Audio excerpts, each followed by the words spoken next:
is with a significant school costs coming up, so we're gonna have to be a little more conservative than we have in past years. But I wanna support the program, so it'd probably be better for us to have an idea of what actual dollars on hand you have, including the 491 that's coming in. At least that's what I would like to see, Mr. Delaney. I think it makes sense, because we're just tossing around numbers. I Yeah. have no idea. We're on point. No, I- There's about $205,000, but all said and done, you do School Hill, you do Tower Hill. So you've got $205,000, you're looking for another $300,000, which will give you $500,000 to get some work done. If you were to spend it all. Right, you could do this first sheet here.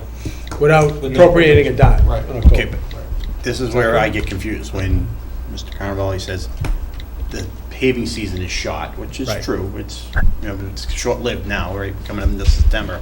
So what does that mean? Does that mean that we're gonna end up having more available funding sitting?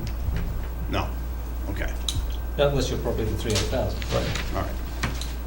If you That's where I was appropriate trying to go. $300,000 If you appropriate the $300,000 and you get School Hill and Tower Hill done, you're gonna have $500,000 coming into the spring. Well, 500,000 represents around 2.5 to 3 streets. I understand that. That's all it is, due to the increased cost. That's all we got. And that's, But you'd have over $200,000 left over without appropriating a dime, you could get page one done. Yeah, Am I correct? yeah. Is my math right? Yes. Yeah. if we didn't appropriate the $300,000, Dick, Mhm. you could still accomplish page one with the current available Right. funds. No, because part of the 200,000 are not public ways. They are gravel roads to be paved. Look at the bottom 3 streets on the Okay. 200,000 list. All right, so those three Summit. are gravel? Right, Summit, Those are not public. Oh, so you can't do it. So like each paper chapter streets? 90 funds. Right, but then you can pick other streets up. Go ahead, Right, you can pick off page 3 and move them and replace them with those 3. Now, on these gravel roads, are the residents sharing in the cost on these, as we've done in the past, or not? The last three. What we've done in the past is some of the people who live on the gravel or unaccepted ways, Hmm. the town has split the cost with the residents. yeah, I've been trying to figure that out because there's no basis in any bylaw that allows that, so I'm not sure how we're actually doing that. I know we've been doing it, I just don't know legally how we do it, to be honest. We did it with a dump truck, a little hot top, and a roller, you know. But it did, they got some of the streets that need to be done. Some residents have done it, expressed an interest, some people have actually put up the money. Caroline Road last year, they actually put the money together. A lot of people, I have 15 to 20 streets, we do ask for it, but never put a dime up, Yeah. their match. So it's been done, I haven't contacted anybody yet. I'm just, so these roads, I guess the concern is the standards that we've set as far as a double standard. You know, some of these roads were done with resident participation, and others are being done without resident participation. So it's kind of a fairness issue. Right. It's kind of a fairness issue there. And again, if we can't legally do it, we can't legally do it, but what's done is done.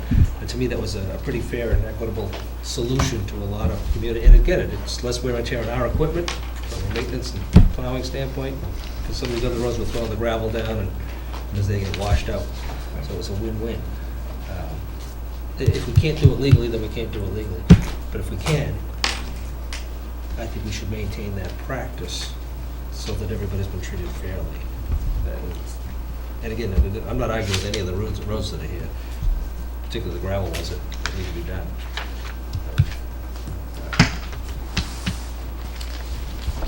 So we will have a list that indicates all the Chapter 90, so we can see all the Chapter 90 that's available. Cost of doing the roads, you told us, but it's in here, the Tower Hill and School Hill? But it changed here, it went from 370 to 439. Yeah, no, about what we 15 need is an minutes. accounting of available road money, old road money that's available still, and old Chapter 90 money that's still available. And then just a clear Projects that description, are on the drawing board and Right. scheduled to go and the cost that it's gonna do. and then associate them with that, with this FY 2013 capital 90 money, where it's going, like this 440, Tower Hill and School Hill, just kind of throw that all on a spreadsheet so we see it. And then a number should pop out at the end of the spreadsheet. Pretty simple. It's probably gonna be about 205. Spreadsheet's gonna be close to that. Fair enough? What's kind of about? 205 without an appropriation. Thank you. Thank you.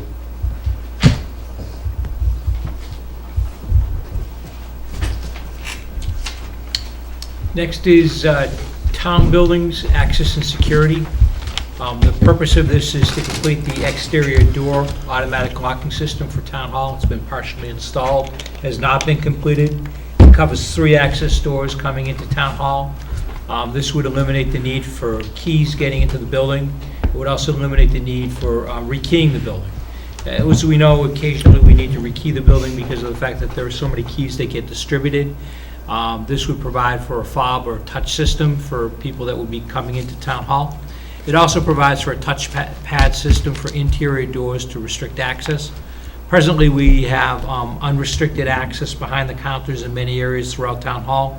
If you look at the finance department, there's a door that goes into there where there's access, the town clerk's office, the conference room in the building department, and other locations throughout Town Hall. So what we want to do is, as a companion to increase and beef up our security, we want to provide a touchpad system to restrict access to private areas for employees, not for the public. The goal of this is to control, again, building access 24/7, eliminate the need for exterior and interior rekeying, improving the safety of our building and our occupants.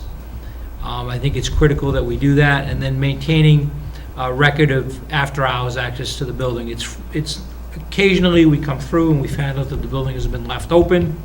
We come in on a Monday morning, we find the building has not been locked, even though we were 100% certain that it's been locked when we close for business on Friday afternoon. So we need to understand how the building is being left open. We find doors that are propped open with rocks. I found a door this evening that was propped open for a rock. I closed it. That encourages all types of animals, mice, insects coming into the building. We don't want to do that. We want to have a building that doesn't have those creatures crawling throughout. So the goal again of this is to provide completion of the exterior automatic door locking systems, and then also completion of the interior touchpad system to restrict access behind the counter. Questions about it? I do, just one quick question.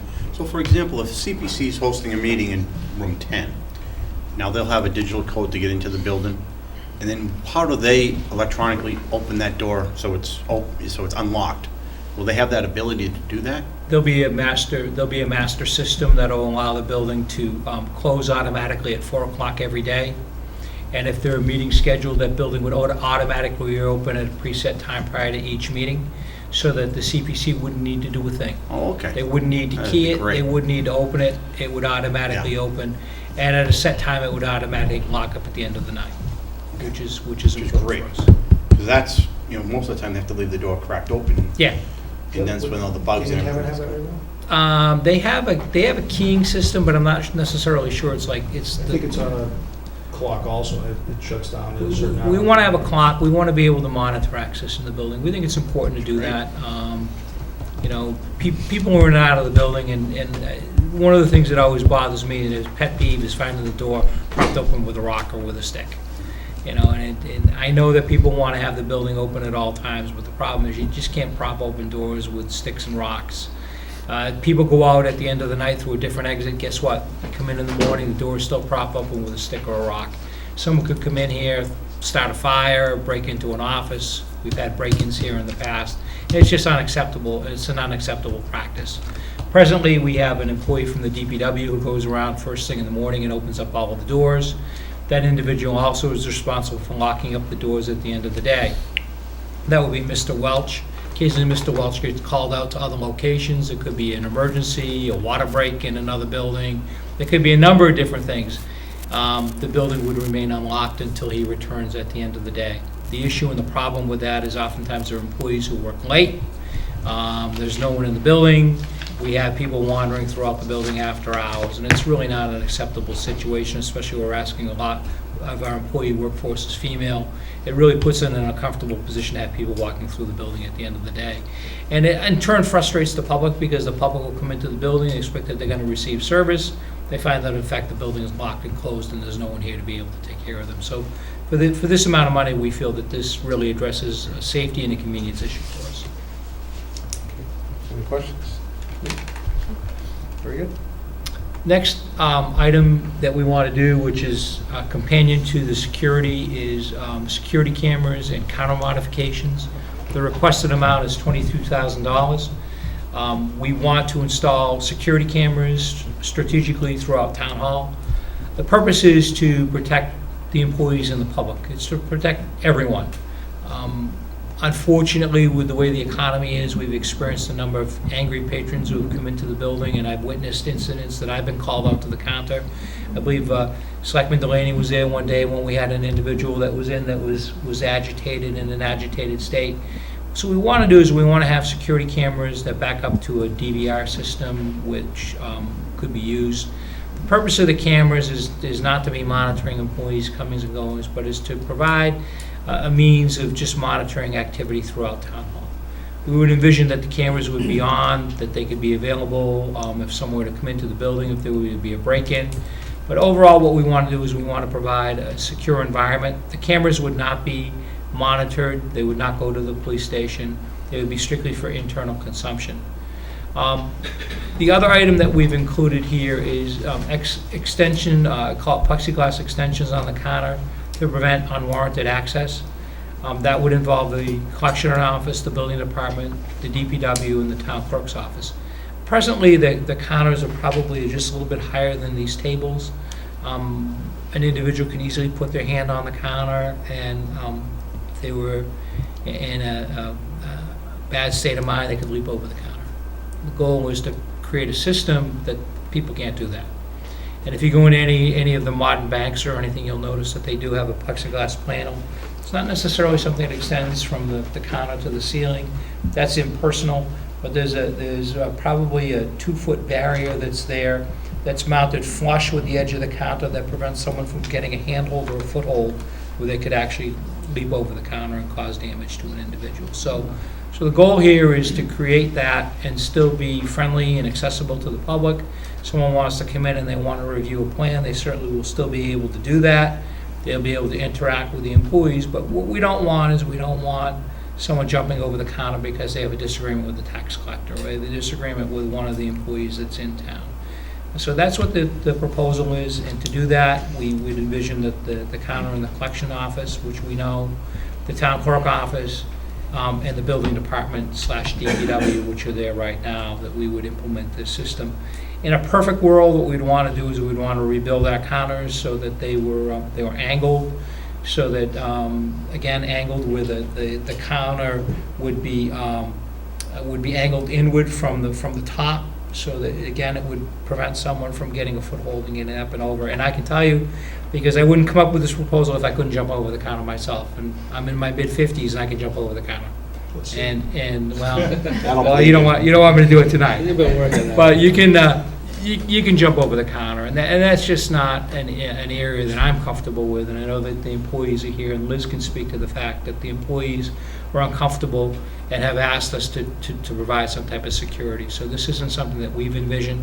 I want to thank, I know Chief Murphy has left for the evening. One of the things we did ask is that the police department include us routinely in their patrols, and they do so. And they are frequent visitors in Town Hall just to drop by, see how things are going, check things out, and I'm impressed and pleased with that. This is in addition to that.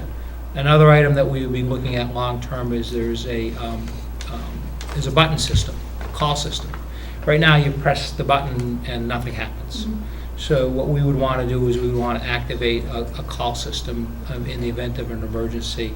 And one of the things that I want to work on is just a policy in terms of security and protocol for security, how we handle people that come in that may be agitated or upset. I think it's really important. We've seen a lot of violence in the workplace.